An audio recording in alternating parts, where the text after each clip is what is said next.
Da da da da da da da. Click. Da da da da da. Hi everybody, welcome back. I hope you're excited to learn cool 3D stuff because I'm excited to teach you cool 3D stuff. But before we get there, the first thing that you need to do is be able to navigate the tool that we're going to be using the most, which is Autodesk Maya. Now, we're going to be using a combination of Maya 2016 and 2017 in this class. I have a picture here for you just to show you that they look about the same. The big difference is something that's going to come in handy in a few weeks called the Arnold Renderer, which deals with lighting and how we actually showcase the artwork that we create. Don't worry about that for right now. For this first project, 2016 or 2017 is good. And you'll probably want to use 2016 for a large portion of this class because it'll be more stable. Anyways, this is Maya, and this is the program that you're going to be using for most of the class. We have a few other ones that we're going to be using, but I know that when people are first getting into this class, they're usually a little bit concerned.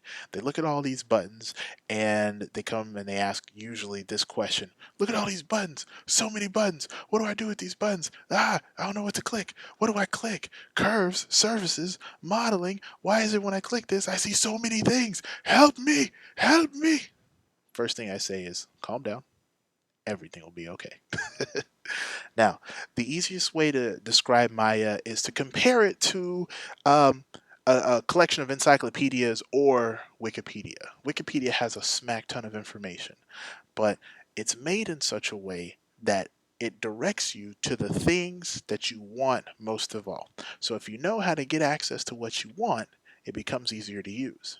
Maya is the same way. All you need to know are the buttons that get you to what you need. If you know that, the rest of it you will figure out over time. And so today, I'm making this video for you to supplement what we've already covered in class. Basics, where certain things are, where the most common things you'll be using are, and how to find things, move things, manipulate things. That's basically what this video is. So, first things first, how do you save in this program? If you go to File and go down to Project Window, and I click that, you're going to see a window like this that pops up. Now, it has a project up here that's already been made in the past, and it has a location, and it has these folders. Whenever you're making a new project, remember these projects are made to organize your work. So all you need to do is worry about these two top menu options up here. Don't worry about these, leave these set to their defaults, because what's going to happen is that it's going to make a project and it's going to put all these folders into that project so you're able to organize your work better. I'm going to click New, Current Project. I'm just going to call this AN310 underscore week 1.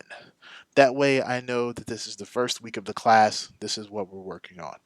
So I'm going to do that. I always want to save it in the projects folder. It should be Maya projects because it'll keep it organized in the future. There are some ways to make it a little bit easier for you to pull from your hard drive, and when we get a little bit further on, I'll be happy to show you how to do that. But just make sure that you save it under the projects tab in Maya. Let me scroll down, hit accept, and a project has been made. If I open up my projects folder, I should be able to see it right here. And if I double click it, there's all the folders that have been created. Good stuff. Now, in this, the most important thing to know is that all of your projects that you create, all the actual files you use, are here in the scenes folder. You click the scenes folder, open it up, everything that you make will get saved there. I'll show you now by going back into Maya, going to File, Save Scene As, and you notice we're in current project AN310 week 1. When you start working with multiple projects, you're going to see other projects up here. Just make sure you're working in the right project. Make sure you're in the scenes folder. Go here, you click this button. I'm going to save this as Maya scene demonstration. You can save it as whatever you want, but this is just the example that I'm saving it for myself. So if I hit save and I open up this window, you should see that same file pops up right here. This makes it really easy for you to use as many files as you need and move them around however you need. It becomes incredibly useful. So now that you know how to make a project, now that you know how to save things, let's deal with the actual interface. If you look at the very top, this is what you call your main menu. There's a ton of different settings up here for a bunch of different things that you need. Create, select, modify, etc., etc. But when you get over here to the side, these get more specific. Mesh display, curves, surfaces. The important thing to understand about the main menu is that it's one menu of many, and all the main menus are adjusted with this little button here. You have a menu for every possible thing that you could do in 3D art: modeling, rigging, animation, effects, rendering. It says customize down here, but there's a lot of other ones that you can create as well. You can make your own menu system up here, and depending on what we're doing in class, you're going to see the options change once we click that button. If you look on the right side, you can see now there's options for like a toon shader if you're interested in like cell shading, that kind of thing. Um, stereo, stereo cameras, as well as links. There's a lot of different things that we can use this for. I'm going to click back on modeling because modeling is most important for what we need at the moment. In addition to that, you have this little section of buttons here. This is what you call your shelf. In addition to selecting options up here, your shelf has a bunch of different quick selections that have been made so you can find something very quickly. Do I always need to go under the modeling menu to create polygon primitives cube just so I can make a little cube pop up on screen like this? Not every time. Maybe I just want to click the cube button and make the cube pop up that way. I don't know about you, but it sounds a lot faster to me. Now, we can adjust how this works and we can adjust settings, but the most important thing for you to understand is that this shelf provides easily clickable buttons for some of the most commonly used sections of this program. We'll mainly be in this section, the curves and surfaces section, as well as our custom section in the future. And I'll show you how to build custom settings for you once we get into our next project. So once you do that, next thing that you want to pay attention to is this actual window. This actual window is where we make our object. You can call this our workspace, our drawing surface, whatever you need, but it becomes easier to navigate this once you actually use the tools that you got. So you should look down on your keyboard and you should see Control, Option or Alt, and Command, depending on whether or not you're working on Windows or PC. I'm sorry, Windows and PC is the same thing. I mean, Windows or Mac. My bad. So, whether or not you're working on Windows or Mac, you should see Control, Option, or Alt, and Command. To move around this interface is pretty simple. If you hold down the Command key and use the left mouse button, you can rotate around an object, just like I'm doing here. If you hold down Command and use the middle mouse button on your mouse, you're able to pan around the interface. And if you hold Option and right click, you're able to zoom in or out. Now this is a very long, convoluted way to zoom in or out, so you'll be happy to know you can also scroll up or down with the mouse wheel, and you can zoom in or out that way too. Super useful, pretty easy. In addition to panning around with Command and middle click, you can also use Option and middle click to pan around as well. But those three used together will make it so you can view things from any possible angle. Incredibly easy, incredibly useful.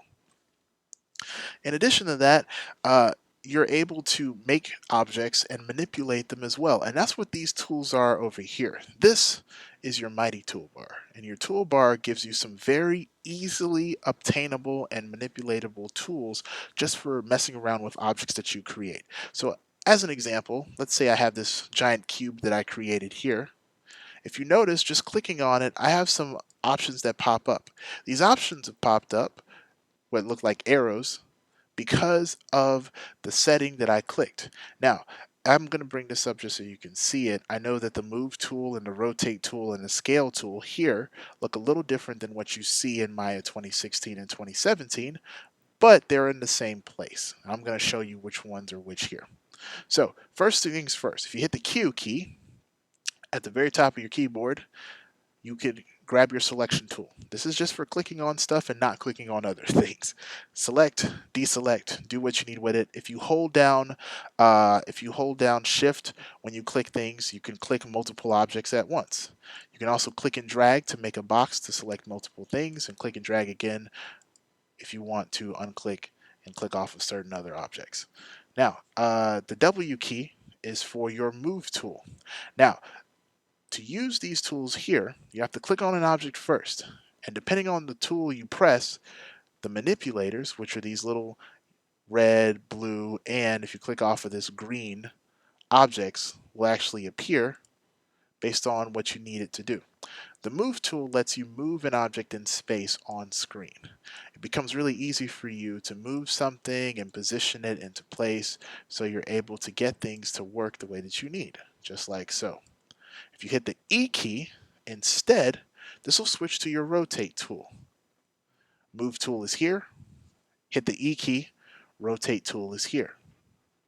Rotate tool actually gives you what looks like a globe around your object, and if you grab the handles of it, you can actually rotate the object on different axes. The green axis is for the Y values. This is like rotating things as if like you're spinning in a circle on your feet. The blue one is for rotating via depth. What it's really doing is rotating along that z-axis. This is the same as if you hold a sheet of paper in front of you or you're like turning a steering wheel or something like that. And then this red one is the x value. This is rotating something towards you or away on the x-axis.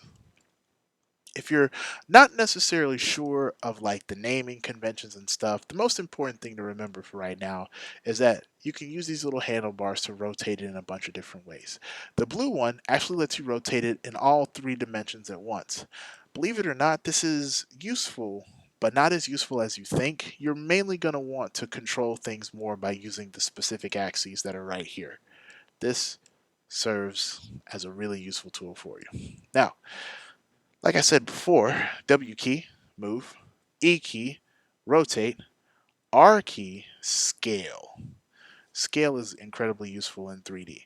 3D objects work off of the same thing as vector graphics in a program like Adobe Illustrator, in that you can zoom in and out on them and they retain their shape and their quality and those kind of things. So the scale tool here actually lets you take an object that you've made and make it as big or as small as need be. And if you notice, they give you 4 handles to let you do that. The center one, this little blue one right here that I'm clicking on, will actually make it so you can scale it uniformly up and down. So if you want it to retain the size and shape, it does that. If you grab this red one here, this one lets you scale it wider or thinner, depending on however you need it to be. The Z one lets you scale it in depth, so you can pull it towards you or not. And the green one lets you scale it in height, making it taller or shorter. Together, that's Y, X, and Z. Those are the axes that you can scale these things on. Super useful. As a little note for yourself, do yourself a favor. Try not to scale things the opposite way for now. There will come a time where we can do that. If you're going to make it small, try not to go past and like scale it inside out. Okay, so those are the basic ways for you to manipulate things. And if you remember correctly, your first project is mainly going to be you taking a bunch of basic shapes that you grab from the Create menu, create polygon primitives, sphere, cube, cylinder, cone, plane, torus, etc., etc. Just grab them, play with them, maneuver them around, and arrange them to build something, build anything. You can also click on these buttons up here to grab the same thing. Anything you click will actually show up just like that. This is mainly just to get you acclimated to working in a brand new art form and a brand new workspace for yourself. So once you know how to manipulate objects, there's one other thing that's really important for you to pay attention to. And I'm going to make a cube as an example, and that is your channel box and your attribute editor. They are actually up here in the top right hand corner of the screen. And if you click on them, they actually pop up. You can also hit Control A 2 times to make them pop up as well. What they do right now is not the most important because you're just learning, and we'll cover it in detail in the near future. But the channel box basically shows you the history of your object, and it also shows you how you've manipulated it, moved it around screen, and rotated it in many different cases. You can see that the numbers update as I manipulate this object. Attribute editor actually talks about the way the object looks, how light bounces off of the object. This will come in handy when we start coloring things and texturing things and putting lights on stuff. But for right now, it's not the most important thing. In addition to that, the only other thing that is probably helpful to you right now is to pay attention to the bottom of your screen under the channel box, which is your layer editor. Now this one can actually be useful for you during your project. The layers editor is actually right down here, and it's made to function as a collection of folders to put stuff in. So when you're making layers, think of this like making groups in Photoshop. I can go to layer and I can click new layer or create empty layer and nothing will be in it. And if I double click that layer, a menu will pop up and I'll be able to name this layer whatever I want. Let's just call this cube layer. In case you're wondering, the text that I'm using here is actually something called camelCase. It's just an easy way to classify multiple worded multiple worded phrases in Maya, so it's easier for you to organize your stuff. I call this the layer because that's what it is. So cube layer, I'm gonna hit save, and there's nothing in this layer right now. But if I want to put an object into it, I select the object, I go over to the layer, and I click on add selected objects. And now it's in that layer. You're able to work with it, you're able to do things with it. Everything is totally cool. Now, if you really want to, you can right click on this layer where it says membership, and this will pop up. And if you click on cube layer, it'll tell you the object that is in that layer. This is called pcube1, also known as polygonal cube 1. You can actually see that up here in your channel box. I can name this little tiny cube, and if I go back to membership, it'll actually update the name as well, little tiny cube. Okay, so your layers are meant for organizing things. Down here, there's two things that are most important to you. We'll talk about the P in the future, but V stands for visible. Can you see, or let me zoom into this, make it a little bit bigger so you can see it. Can you see or not see your object? And then over here, if I click this button once, T is template. What it does is it makes a wireframe. You can't change where the wireframe is, but it'll show you that that object still exists in space. It's just in transparent right now or invisible in some case. This is really useful if you're like building a house and you want to make sure everything's arranged in it nicely. This is how you do it. Next one is R, which stands for reference. This is the same as locking a layer down. If I click on something, it won't change. It won't let me edit it. It won't let me move things either. Incredibly useful for what you're trying to do. So if you're making a bunch of objects, let's say I want to grab all these letters together. Each of these letters is a different object, and I want to put them all in the same place. I can make a layer from selected, these objects that I just selected by clicking and dragging them. And I can call that basic text layer. And now everything that says basics will be in there. And if I can turn it on and off, and everything else is not affected.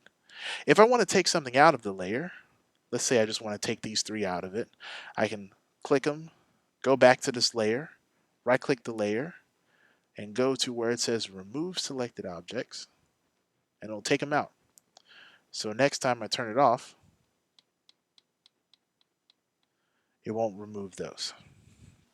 Okay, so for the most part, that is the majority of what you need. There are some tools over here that lets you adjust viewpoints. As you know, this is your main workspace window.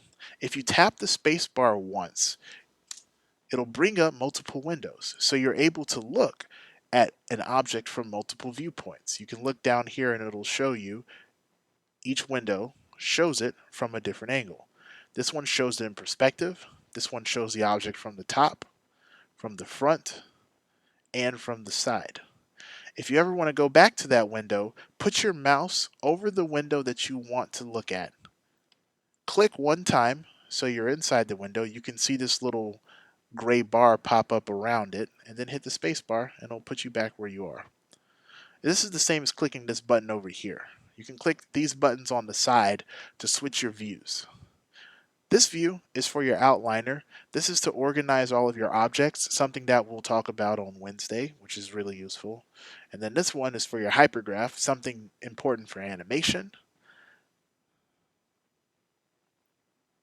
And this is your hypershade, which is for textures and all of those things. All right. So, if you have any other questions, please let me know.